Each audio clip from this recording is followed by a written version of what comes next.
Austraalia karjakoer.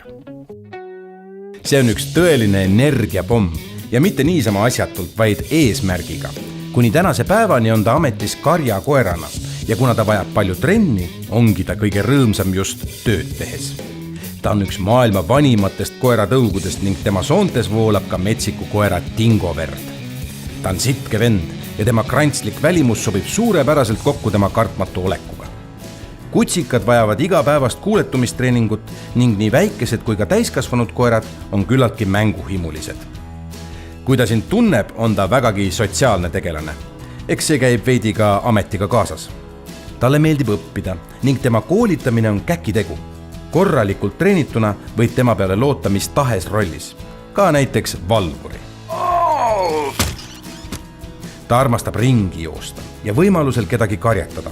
Kui sa oled tubase elustiiliga, siis unusta see mõte juba eos. Harjata tuleb Austraalia karjakoera vähemalt korra nädalas. Kui mitte, siis tuleb sul tolmuimega kõvasti ringi lasta. Karjapennist kannanäksijaid leidub nii siniseid kui ka punaseid. Põnev teada, Austraalia karjakoerad on olnud mitmetes filmides. Kultusfilmis Mad Max kandis koernäitleja legendaarset bandanat, mis siiani karjakoerte hulgas väga populaarne on. Austraalia karjakoer, iseseisev ja lojaalne, vastupidavuse võrdkuju.